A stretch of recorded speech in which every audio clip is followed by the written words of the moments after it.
This is the 2015 A2B Galvani. These come in two different sizes. This one comes in 17 and 20-inch frames. Comes in a few different colors, black, white, and silver.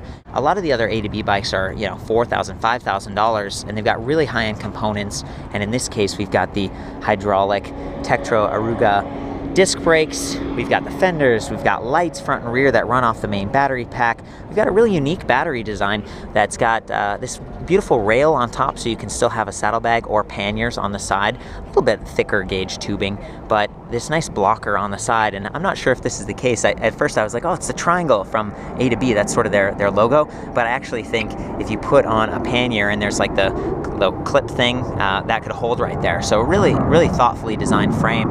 And this is really solidly built. You've got these special welded on mounting points, but this is still screwed on. So technically you could tighten this if things started to rattle over time and just adjust it as needed. So this is a really solid feeling bike, although it is a little bit rear heavy. You'll notice that the battery, the motor are towards the back.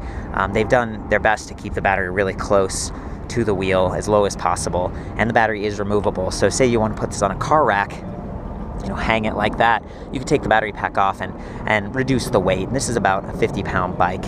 So let me just explain the wheel size here a little bit. These wheels are 700 by 45C. They've got a beautiful reflective sidewall, sort of the hybrid tires that'll be decent for trails, but also efficient if you're riding around town.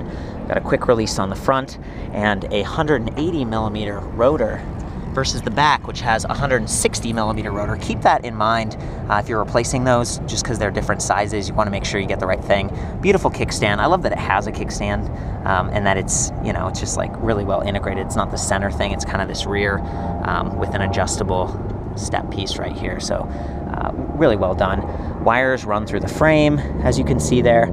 They've got this nice fender package I mentioned earlier with the mudguards.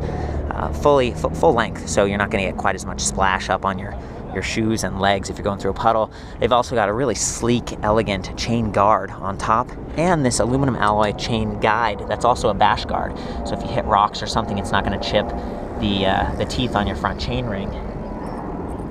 To change gears, you use this rapid fire 8-speed trigger shifter up front.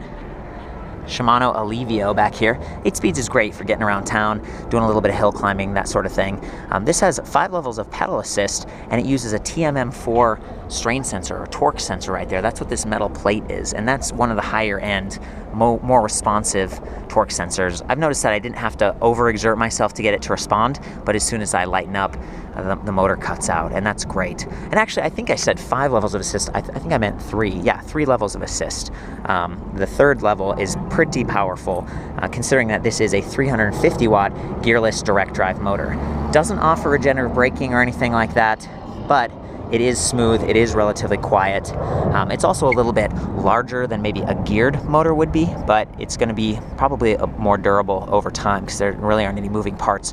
You will get some cogging, so which means if you're coasting and you're not using the throttle, there's a little bit of repelling action going with the stators inside the motor up against the permanent rare earth magnets inside, and that's just with all direct drive motors, which most of the A2B bikes use. And again, I think it's meant to be quality, enduring type of stuff. So that goes back to these hydraulic brakes, right? These are just really solid, and they actually have a cutout switch, so when you activate them, not only are they pulling on the brake, but they're cutting out power to the motor. That's important in case you forget and you're pedaling and you're braking at the same time. So they've got really high-end stuff.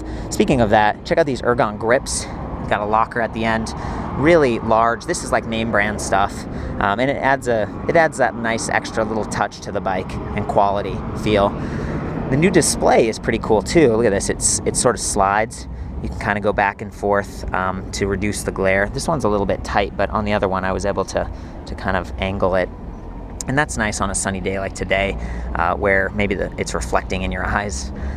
So we've got the speedometer up here, battery capacity with a percentage indicator. So this says 92%. We've got the lights, and we've got pedal assist level and trip distance. You can go all the way down to pedal assist level 0 and use this just like a regular bike.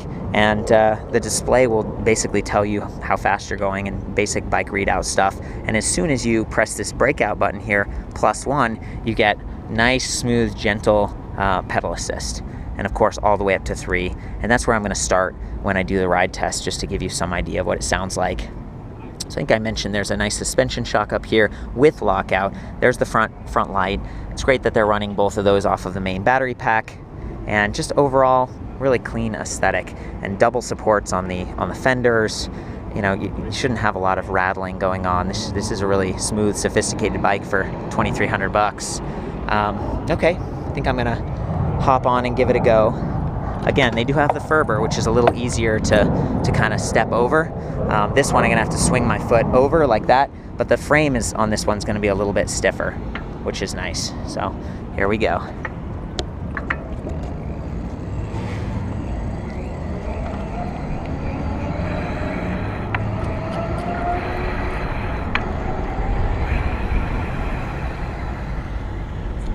Really instantaneous power delivery, and then it takes a couple seconds to cut out. So keep in mind the brake activation there. If the motor's still going and you need to stop, just tap the brakes and it'll cut out almost immediately.